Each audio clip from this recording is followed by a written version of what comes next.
Assalamualaikum warahmatullahi wabarakatuh. Nama saya Mirza Darujatan. Saya dari Departemen Portofolio Bisnis. Pada kali ini akan menjelaskan tentang pentingnya bisnis review terhadap siklus bisnis perusahaan, di mana akan membahas topik utama, yakni penilaian kinerja atau bisa dibilang dengan evaluasi kinerja.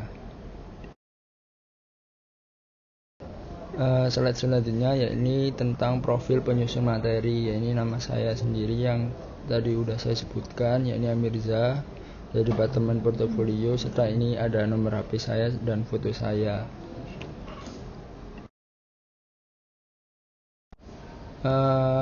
Selanjutnya yakni tujuan pembelajaran. Saya rangkum menjadi 3 pokok bahasan, yakni yang pertama, peserta mampu memahami konsep dan definisi dari evaluasi penilaian kinerja. Yang kedua, peserta mampu memahami metode yang diterapkan dalam evaluasi kinerja. Dan yang terakhir yakni peserta mampu memahami implementasi evaluasi kinerja melalui pengamatan laporan keuangan. Gambaran umum materi. Alur materi dalam pembahasan topik pentingnya bisnis review terhadap siklus bisnis perusahaan sebagai berikut, yakni dibagi dalam 3 pokok bahasan, yakni yang pertama, konsep dan definisi dari evaluasi kinerja atau penilaian kinerja. Yang kedua, metode evaluasi kinerja atau penilaian kinerja. Dan yang terakhir yakni implementasi evaluasi kinerja pada laporan keuangan. Nah, untuk yang pertama, kita akan membahas tentang materi konsep dan definisi dari evaluasi kinerja. Tujuan dari konten materi 1 ini ada 3. Yang pertama, mengetahui definisi evaluasi kinerja menurut para ahli. Dan yang kedua, memahami konsep dan definisi umum evaluasi kinerja. Dan terakhir, yakni mengetahui tujuan dilakukan evaluasi kinerja. Kita beralih ke slide selanjutnya, yakni definisi evaluasi kinerja menurut para ahli. Nah, di sini ada 2. Yang pertama adalah menurut Leon C. McKinson. Nah, beliau berpendapat definisi dari evaluasi kinerja adalah penilaian prestasi kerja atau performance appraisal adalah suatu proses yang digunakan pimpinan untuk menentukan apakah seorang karyawan melakukan pekerjaannya sesuai dengan tugas dan tanggung jawabnya. Sedangkan menurut Siswanto tahun 2001, yakni suatu kegiatan yang dilakukan oleh manajemen atau penyelia penilai untuk menilai kinerja tenaga kerja dengan cara membandingkan kinerja atas kinerja dengan uraian ataupun dengan deskripsi pekerjaan dalam suatu periode tertentu, biasanya dilakukan di akhir tahun.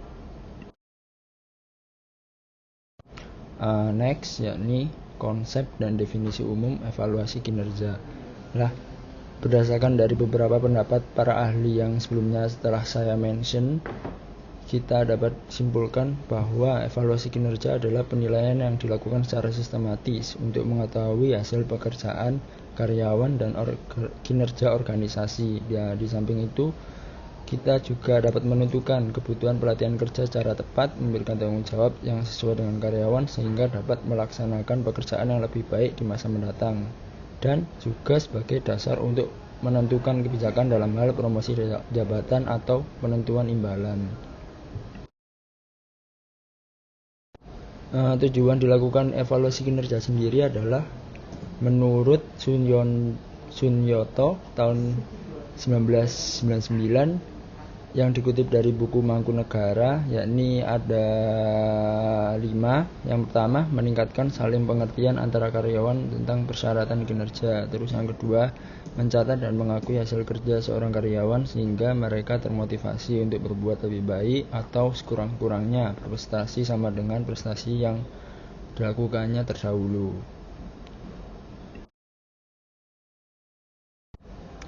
Yang ketiga, yakni memberikan peluang kepada karyawan untuk mendiskusikan keinginan dan aspirasinya dan meningkatkan kepedulian terhadap karir atau pekerjaan yang diembannya sekarang. Keempat, yakni mendefinisikan atau merumuskan kembali sasaran masa depan sehingga karyawan termotivasi untuk berprestasi sesuai dengan potensinya. Dan yang terakhir, yakni memeriksa rencana pelaksanaan dan pengembangan yang sesuai dengan kebutuhan pelatihan khusus rencana diklat, dan kemudian menyetujui rencana itu jika tidak ada hal-hal yang perlu untuk dirubah.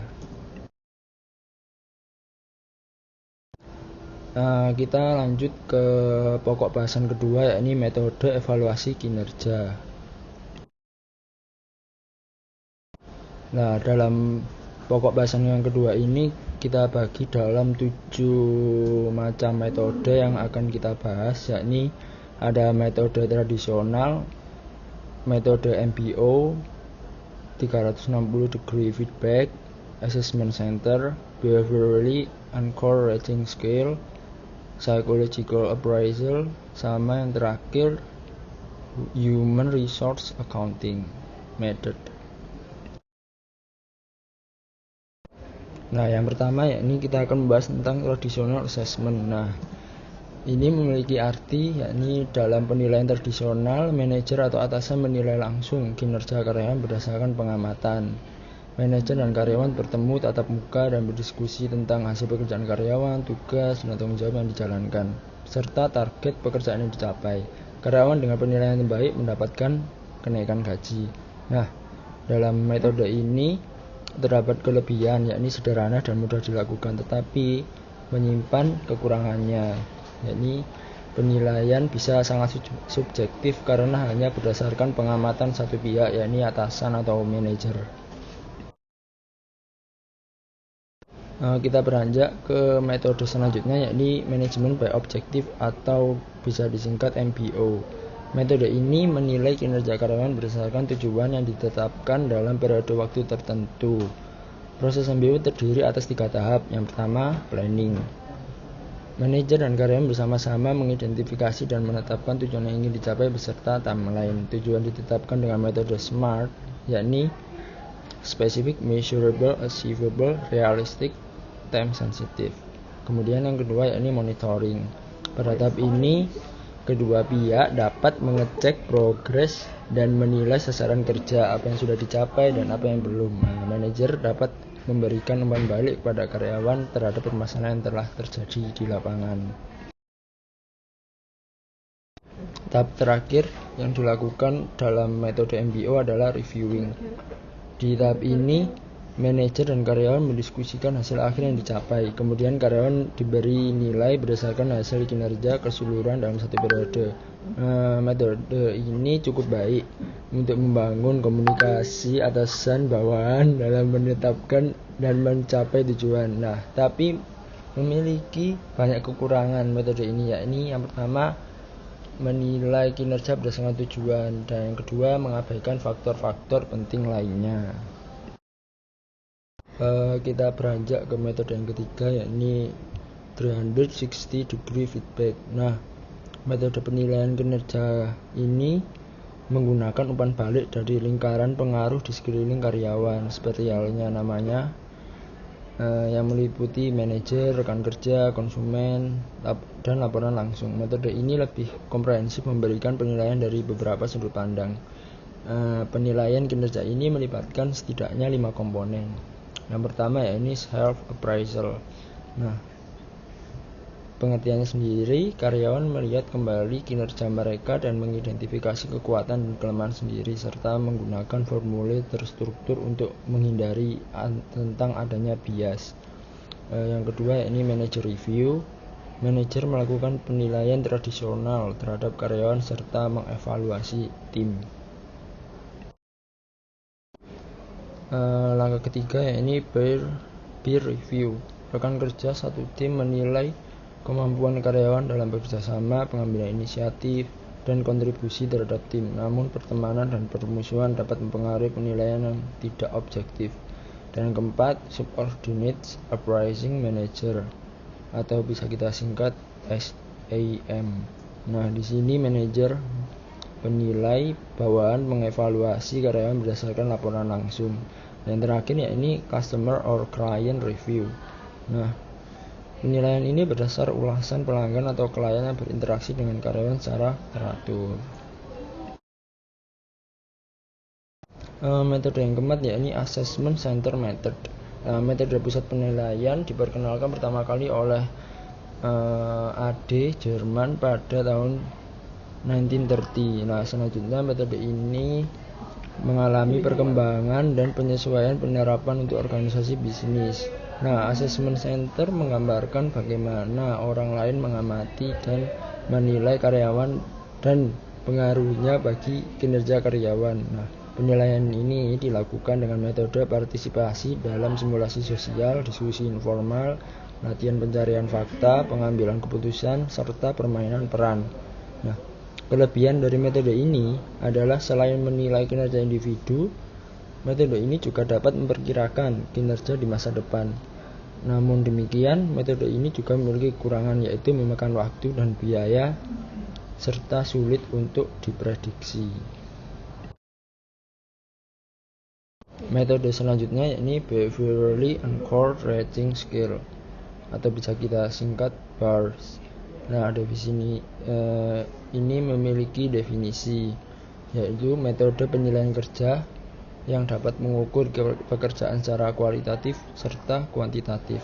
BARS membandingkan kinerja karyawan dengan contoh perilaku spesifik yang diberi rating angka. Standar perilaku tersebut menjadi dasar penilaian kinerja, misalnya pelayanan pelanggan sesuai permintaan diberi rating 4, sedangkan pelayanan pelanggan sesuai permintaan dan tepat waktu akan diberi rating 5, dan terusnya. Kelebihan metode ini adalah menggunakan standar yang jelas dan konkret. Nah, analisis kerja yang akurat serta evaluasi yang konsisten. Selain itu, metode ini juga mengurangi bias. Metode selanjutnya yakni psychological appraisal. Nah, penilaian psikologis lebih banyak digunakan untuk mengidentifikasi potensi tersembunyi dalam diri seorang karyawan. Nah, fokus metode ini adalah analisis kinerja masa depan ketimbang kinerja masa lalu karyawan.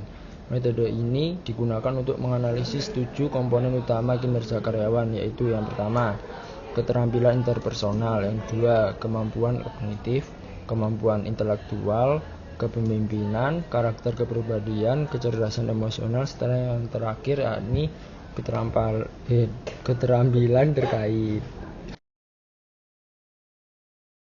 Kita beranjak ke metode penilaian kinerja yang terakhir, yakni Human Resource Cost Accounting Method. Nah, metode ini menilai kinerja karyawan melalui manfaat moneter yang dihasilkannya untuk organisasi. Penilaian dilakukan dengan cara membandingkan biaya mempertahankan karyawan atau biaya perusahaan dan kontribusi karyawan atau nilai moneter yang diperoleh oleh perusahaan. Nah, kelebihan analisis biaya dan manfaat ini adalah dapat mengukur secara efektif biaya dan nilai yang dibawa karyawan ke dalam perusahaan, serta dapat mengukur implikasi kinerja karyawan terhadap laba bisnis. Biaya perusahaan untuk karyawan mencakup biaya rekrutmen, biaya gaji, biaya pelatihan, dan biaya lainnya. Biaya rekrutmen merupakan salah satu yang dapat dihemat sehingga dapat meningkatkan nilai dari kinerja karyawan tersebut.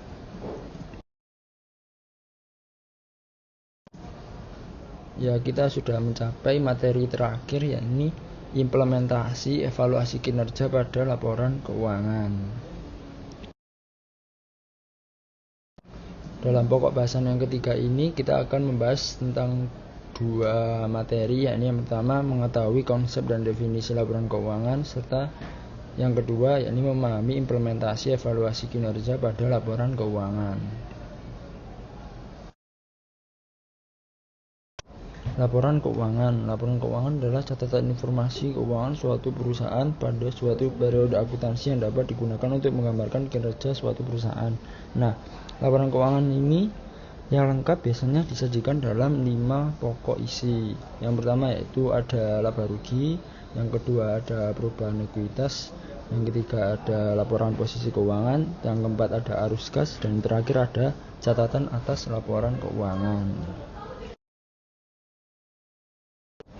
Nah, sekarang kita akan beranjak pada studi kasus pada sebuah laporan keuangan suatu perusahaan. Ya, ini dalam kali ini kita menggunakan metode manajemen by objektif untuk melakukan business review terhadap laporan keuangan di samping. Tahap pertama yang akan kita lakukan yakni planning. Nah, manajer menetapkan target yang ingin dicapai pada periode tertentu ke dalam RKAP atau rancangan kinerja dan anggaran perusahaan. Tahap kedua yang dilakukan yakni monitoring. Manajer dapat mengecek progres dan menilai sasaran kinerja apakah sudah tercapai atau belum dengan cara membandingkan realisasi dengan RKAP. Jadi contohnya pada kali ini kita ambil contoh penjualan. Nah, realisasinya ini 4049 sedangkan RKAP-nya 15.300, sehingga terlihat pada data laporan laba rugi di samping jika realisasi penjualan untuk bulan November tidak mencapai RKAP yang telah ditetapkan sebelumnya. Setelah mengetahui jika kinerja perusahaan tidak mencapai target yang telah ditetapkan, maka manajer dapat memberi umpan balik berupa yang pertama, peningkatan promosi untuk mendongkrak penjualan, efisiensi proses produksi untuk meminimalkan HPP sehingga akan meningkatkan laba kotor, memperluas target pasar, serta dapat juga untuk meningkatkan kualitas produk sehingga digemari oleh konsumen. Tahap terakhir yang dilakukan pada metode MBO adalah reviewing. Manajer memberikan rating atas kinerja yang telah dicapai oleh perusahaan dalam suatu periode. Nah, untuk case kali ini manajer akan memberikan rating 2 karena hasil akhir masih jauh dari target atau RKAP, karena realisasi dibanding dengan RKAP masih mencapai angka 26% dan masih jauh dengan target yang telah ditetapkan.